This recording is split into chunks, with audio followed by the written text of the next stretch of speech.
오늘 하나님의 말씀 골로새서 2장 9절에서 15절 말씀. 그 안에는 신성의 모든 충만이 육체로 거하시고 너희도 그 안에서 충만하여졌으니 그는 모든 정사와 권세의 머리시라. 또 그 안에서 너희가 손으로 하지 아니한 할례를 받았으니 곧 육적 몸을 벗은 것이 아니요 그리스도의 할례니라. 너희가 세례로 그리스도와 함께 장사된 바 되고 또 죽은 자들 가운데서 그를 일으키신 하나님의 역사를 믿음으로 말미암아 그 안에서 함께 일으킴을 받았느니라. 또 너희의 범죄와 육체의 무할례로 죽었던 너희를 하나님이 그와 함께 살리시고 우리에게 모든 죄를 사하시고 우리를 거스리시고 우리를 대적하는 의문에 쓴 성소를 도말하여 제하사 버리사 십자가에 못 박으시고 가시겠습니다. 정사와 권세를 벗으려고 밝히 드러내시고 십자가로 승리하셨느니라. 아멘. 우리는 그리스도 안에서 아주 좋은 것이 있습니다. 어떻게 말하면 최고로 좋은 것이 있다고 생각을 해도 좋겠습니다. 우리가 항상 좋은 것이 생기면은 그 옛날 것은 이제 버려야 마땅합니다. 근데 만약에 옛날 것을 버리지 못하고 계속 쌓아놓고 새 것을 즐기지 못하는 사람이 있다면 그 사람은 어리석은 사람이라고 저희가 볼 수가 있겠습니다. 그 초대 기독교인들이 그랬던 것 같아요. 사도 바울의 서신을 바라보면 이제 저희가 읽어보면은 사도 바울이 가장 답답해했던 사람들이 있습니다. 이러한 사람들은 이방인들이 예수 그리스도를 믿고 이제 예수님의 말씀대로 살지 않고 옛날같이 방탕한 삶을 산다든지 옛날같이 미신을 믿는 그러한 사람들을 사도 바울은 그렇게 답답하게는 생각을 안 했던 것 같습니다.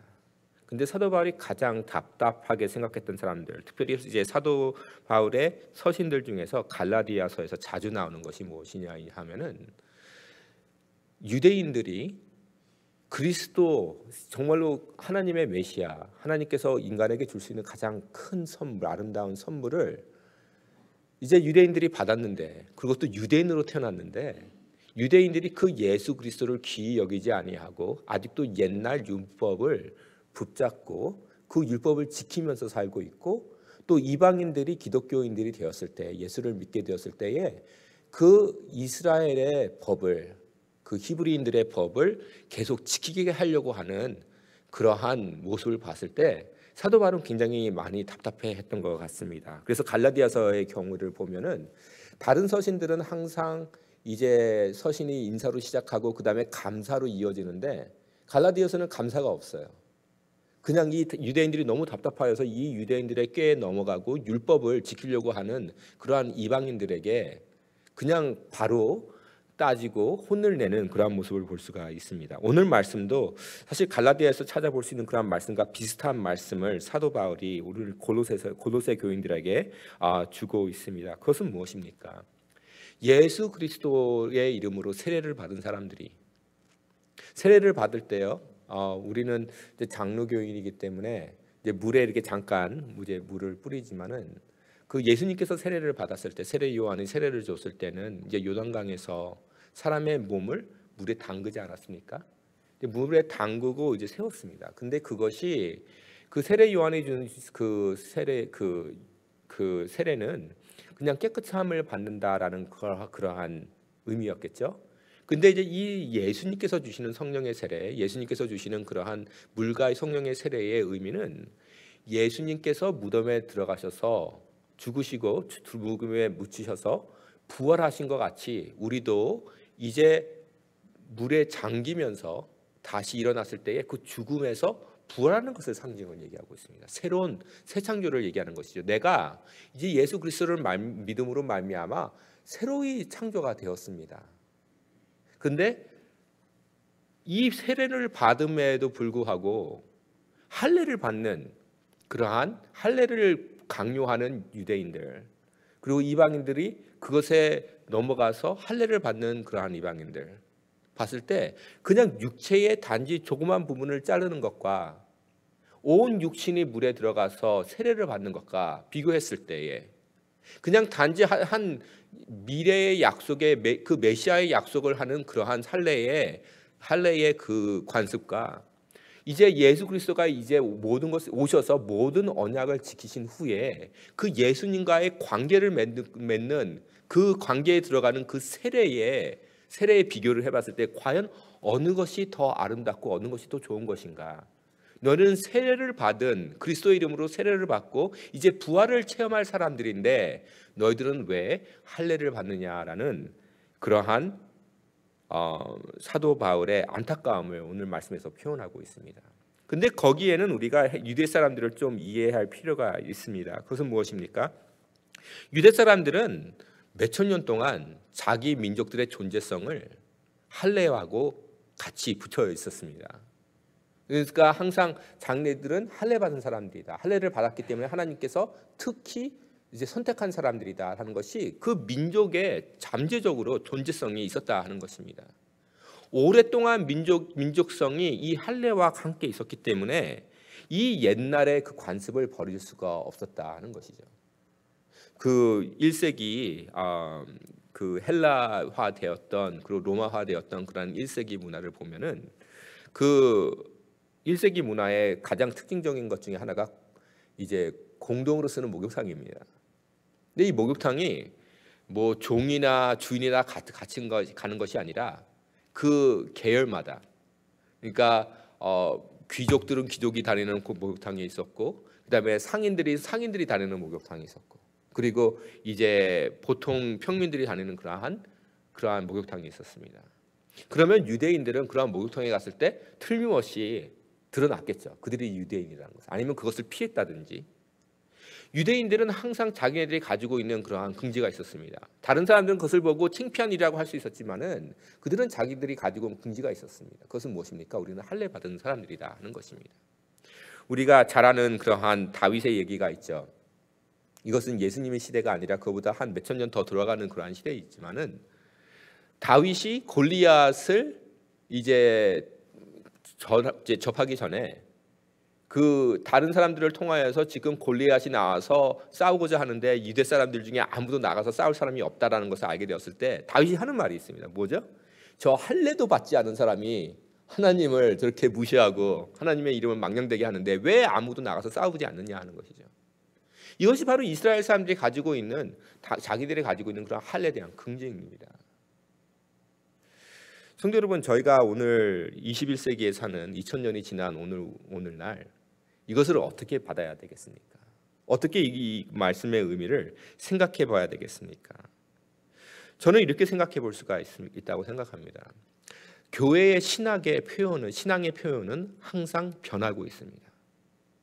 오늘 21세기에 가지고 있는 그러한 신앙의 표현이 있고, 우리 옛날에 일제시대 때 선교사들이 말씀을 전해주고 그때의 믿음으로 말미암아 가지고 있었던 그러한 신앙의 표현이 있습니다.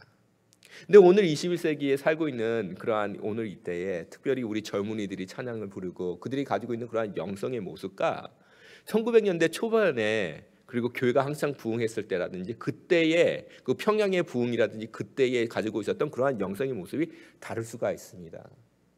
근데 옛날에 한때에 그러한 역사적인 한때에 가지고 있었던 영성의 모습을 우리가 그것을 붙잡고 그것을 할례를 받은 것 사람처럼 그것만 붙잡고 예수 그리스도의 참된 의미, 예수 그리스도와의 관계를 잊어버리게 된다면은 그것은 아마도 우리는 잘못된 신앙을 가지고 있지 않나 생각해 볼 필요가 있다 하는 것입니다. 또 다른 그런 비교를 할 수 있습니다. 그것은 무엇입니까? 우리는 각자 가지고 있는 신앙의 긍지가 있습니다. 내가 가지고 있었던 성령의 체험이라든지 아니면 내가 가지고 있는 어떠한 업적, 내가 하나님의 능력, 하나님의 함께하심을 통하여서 할 수 있었던 그런 어떠한 성과, 이러한 과거의 성과를 가지고 이것을 긍지로 생기고 내 마음속에 감사하면서 사는 것은 아주 당연한 일이고 그리고 또 나의 신앙에 도움이 될 수 있는 일일 수도 있습니다. 그런데 그러한 것을 가지고 내가 자의가 생겨서 다른 사람을 비판하게 된다든지 나와 같이 똑같은 체험을 하지 못한 사람들을 비평하게 된다든지 아니면 그들을 업신여기게 된다면은 그것은 올바른 신앙의 자세가 아니라고 볼 수가 있는 것입니다. 오늘 사도 바울이 주는 것은 무엇입니까? 유대인들아, 너희들은 옛날 너희의 민족성인 그 할례를 당연히 자랑스럽게 생각할 수는 있지만 이것이 예수 그리스도의 오심과 예수 그리스도의 죽음과 부활과 그 승천에 비교해 봤을 때에 이것이 아무것도 아닌 것이란 것을 깨달아야 한다 하는 것입니다. 하나님께서는 벌써 할례보다도 훨씬 더 좋은 것을 주셨는데 너희는 아직도 과거의 체험을 통하여서 과거의 어떠한 상징을 아직도 붙잡고 있는 것이 한심하구나, 그것이 어리석구나 하는 것입니다. 성도 여러분, 이렇게 생각하면 좋겠습니다. 저는 가끔 가다가 그 성도님들의 신앙생활 그 고백 같은 걸 들은다든지 아니면 신앙생활이 어떻습니까 물어봤을 때 꼭 항상 고등학생으로 돌아갈 때가 얘기하는 분들이 있어요. 그렇죠? 남자들 얘기하면 항상 군대 얘기하듯이 그냥 항상 그 신앙 얘기하면 항상 고등학교 때, 대학교 때 수영회 갔다 온 얘기를 하면서 그때 받았던 체험을 통하여서 그것이 전부인지를 얘기하는 사람들이 있습니다. 그리고 그것이 내가 한때에 어떠한 그러한 체험을 했기 때문에 내가 신앙이 아주 좋은 사람이라고 착각하는 경우가 있습니다. 근데 신앙은 과거로서 하는 것이 아닙니다. 신앙은 현재에 있는 것이요, 미래에 있는 소망을 가지고 있는 것입니다. 내가 과거의 신앙이 얼마나 좋았든지, 내가 과거에 얼마나 좋은 경험을 했다든지, 내가 과거에 얼마나 큰 업적을 이루었다든지 그것은 다 소용이 없는 것입니다. 왜 그렇습니까? 우리는 업적을 믿고 천국 가는 사람들이 아닌 것이기 때문입니다. 우리가 어떠한 업적을 가졌기 때문에 어떠한 체험을 했기 때문에 그것을 통하여서 우리가 천국 가는 것이 아니라 오늘날 지금 현재 내가 가지고 있는 예수 그리스도와의 관계를 통하여서 내가 천국을 가는 사람이 되고 천국인이 되는 것이고 하나님께 인정받는 것이기 때문인 것입니다. 오늘 골로새서에서 항상 저에게 주었던 그러한 말씀의 의미를 생각해 볼 필요가 있습니다. 그것이 무엇입니까? 바로 예수 그리스도가 우리의 전부인 것이다 하는 것입니다. 영어로 하면 Christ is all. Christ is all. 예수 그리스도가 우리 삶의 전부가 되어야 되는 것입니다. 과거에 있는 예수가 아닙니다. 오늘날 내가 체험하는 그러한 예수가 바로 나의 전부가 되어야 되는 것입니다. 그런데 유대인들처럼 자기네 민족의 긍지 아니면 내가 자기의 육신의 어떠한 흔적 이러한 곳에 자기의 모든 그러한 그 자만을 갖게 되고 그러한 자아를 갖게 되고 그러한 자의를 갖게 되었을 때에 그들은 십자가에 달려 돌아가신 예수 그리스도를 영광 돌리는 것이 아니라 아직도 자기들의 민족성, 자기들의 체험, 자기들의 특별함을 더 강조하는 것입니다. 저는 가끔 가다가 그 청소년 운동을 하시는 분들, 그 신앙 운동 하는 분들이 그러한 얘기를 들을 때 조금 마음속에 그 끔찍끔찍할 때가 있어요. 그게 무엇이냐면은 항상 한인들이 특별한 민족이다. 하나님께서 한인들을 통하여서 미국을 부흥시킬 것이다. 물론 우리가 한인의 특별한 것이 있습니다. 하나님께서 우리에게 정말로 큰 신앙의 경험을 주시고 그 다음에 그 민족이 고통을 통해서 단련시키게 하시고 그리고 우리 민족이 이제는 선교에 이바지할 수 있는 그런 하나님의 크신 특권이 저에게 주어졌습니다. 근데 이 특권은 시간적인 것이죠. 우리는 이제 하나님께서 다른 민족을 들어 쓰실 수 있다는 것을 인정을 해야 될 때가 됐죠. 예수 그리스도를 전파해야 되는데 우리의 민족성을 너무나도 갖다 댄다면은 그것은 하나님께 영광이 돌리는 것이 아닌 것이죠. 우리의 민족성에 대한 어떠한 겸손한 자세도 필요하다는 것이죠. 우리 교회도 마찬가지입니다. 하나님의 나라가 우리가 하나님의 나라를 전파하는 사람들이지 우리 교회만 그냥 계속 발전하기를 원하는 그러한 교인이 된다면은 그것은 잘못된 신앙입니다. 결국은 하나님의 나라가 전파되게 되고 예수 그리스도의 이름이 높아져야지 내 욕심에 따라서 내 교회만 욕심을 낸다면은 그것도 하나님께서 기뻐하시지 않는 그러한 신앙생활이라 하는 것입니다. 제가 제 친구 목사가 이제 목사님이 이제 안수를 받게 되었어요. 전도사이었는데 안수를 받게 됐는데 그 친구니까 저도 이제 안수 받을 때가 있었거든요. 안수 목회자들한테는 안수 받을 때가 굉장히 인생의 가장 귀한 순간이에요. 결혼식하고 비슷해요. 어떤 면에서 예수님하고 결혼하는 느낌도 있고, 그다음에 막 축하한다고 사람들이 막 금일봉도 주고 뭐 그러니까 진짜 결혼 같아요. 아주 특별한 날인데 특별한 날이니까 찾아갔습니다. 축하해 주려고. 근데 그 우리랑 다른 교단인데 그 교단에서 많은 목사님들이 와서 축사해주고 또 격려해주고 그러는데 말씀하시는 목사님보다 마다 다 그 교단이 왜 다른 교단보다 우월한가 그 말씀을 전하시더라고요. 장로교 목사가 앉아서 그 얘기를 듣고 있으니까 좀 마음에 조금 불편하죠. 그렇죠? 교파 가운데 어떠한 그 라이벌 의식도 생기고. 근데 그것 때문에 그런 건지도 모르겠지만 저 마음에 이런 생각이 들었어요. 아, 이것이 오늘날 교회의 모습이구나. 교회가 너무나도 교회 자체, 복음 자체도 인간화시켜서 그 하나님의 종이 이제 안수를 받고 이제 하나님의 나라를 위하여서 한 십자가만을 외치면서 이제 주님의 종들을 먹이라라고 이렇게 계속 얘기를 해줘도 부족할 텐데 그 자리에서 왜 그 모든 성도 앞에서 왜 우리 교단이 다른 교단보다 더 훨씬 나은 교단인가만 외치고 있는 그러한 목사님들이 얼마나 한심하든지. 근데 제가 볼 때에 그것이 한심했다면은 주님께서 보시기에 그것이 얼마나 더 한심했을까 그런 생각이 들었습니다.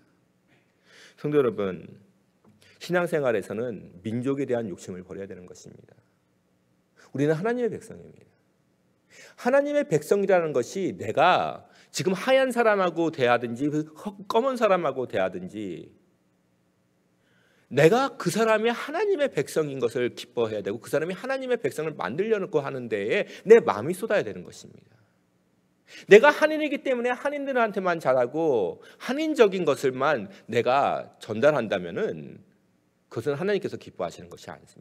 물론 하나님께서는 나를 한국인으로 만드신 데는 이유가 있고 나의 특성이 있고 그것을 자부심을 가져야 되는 것은 확실합니다.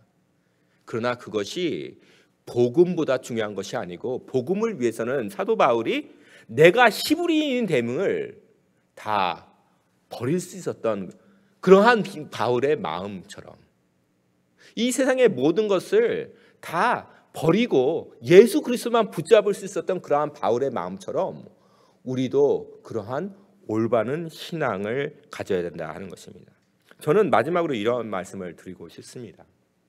사도 바울이 이방인들은 계속 미신을 믿고 계속 부도덕한 면이 많고 계속 타락한 면이 많았는데 사도 바울은 그러한 사람들한테 책망하는 것, 그런 사람들한테 설교하고 가르치는 것을 힘들어했을까요? 아니면 유대인들처럼 십자가가 아닌 오히려 율법에 더욱더 자부심을 갖고 그것에 자만하고 그것에 마음의 모든 그러한 신앙의 확신을 가진 사람들에게 더 문제가 많았을까요?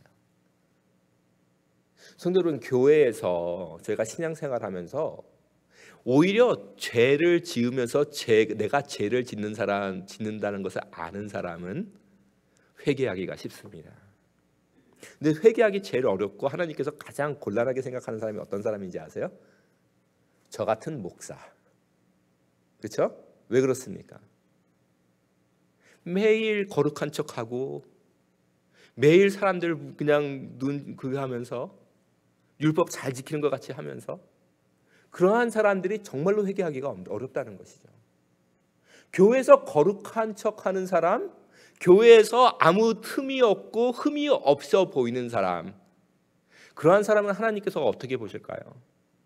내가 율법을 잘 지킨다고, 내가 하나님의 말씀을 잘 지킨다고 항상 장담하는 사람, 하나님께서 보실 때 어떻게 할까요? 예수님께서 주시는 그러한 말씀이 있죠. 성전에서 두 사람이 기도를 합니다. 한 사람은 바리새인이죠.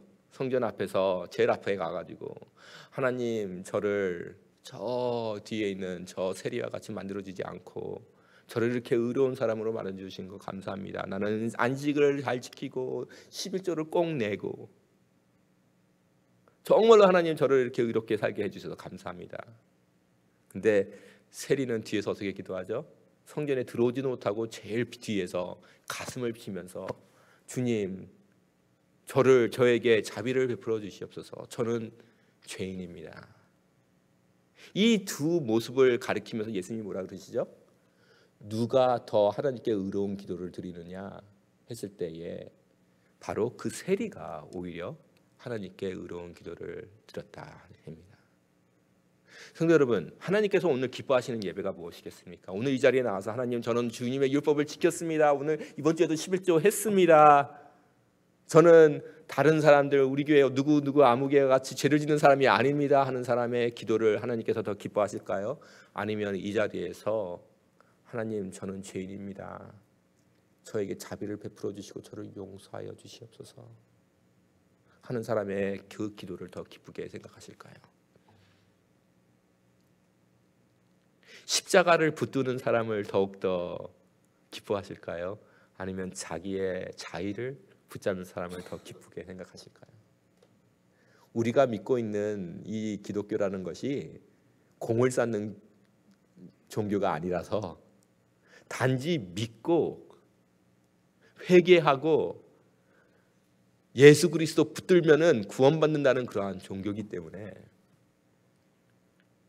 우리는 아무리 죄인이라도 너무나도 선하시고 너무나도 자비하시고 너무나도 사랑이 많으신 하나님을 믿기 때문에 오늘도 깨끗하게 하나님 앞에 나와서 회개하고 사람들 앞에서도 죄 하나도 안 진 사람처럼 사는 것이 아니라 나는 죄인입니다.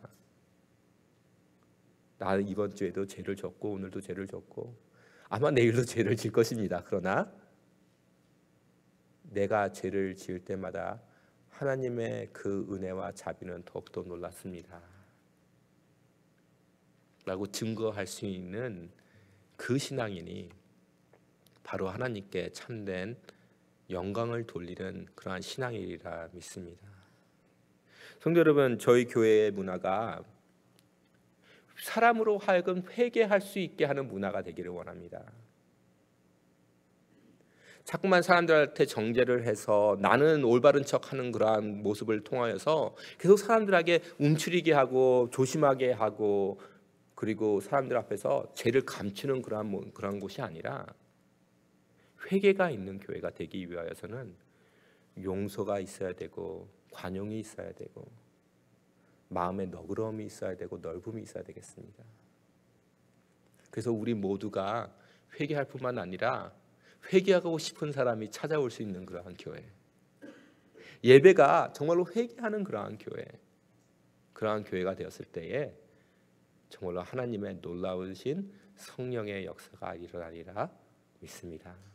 오늘 아침 저희가 기도하면서 하나님, 저희 교회를 사랑하여 주시옵고 저희 교회가 회개하는 교회가 되게 하여 주시며 하나님의 그 크신 용서, 그 하나님의 자비를 우리가 믿고 그것을 증거할 수 있는 그러한 교회가 되게 하여 주시옵소서. 죄인들이 찾아와서 이 교회에서는 용납을 받고 회개하고 그리고 예수님 만나고 또 신앙 성도들한테 사랑을 받는 그런 아름다운 교회가 되게 해 주시옵소서. 기도하는 이 아침 되겠습니다. 다 같이 기도하시겠습니다.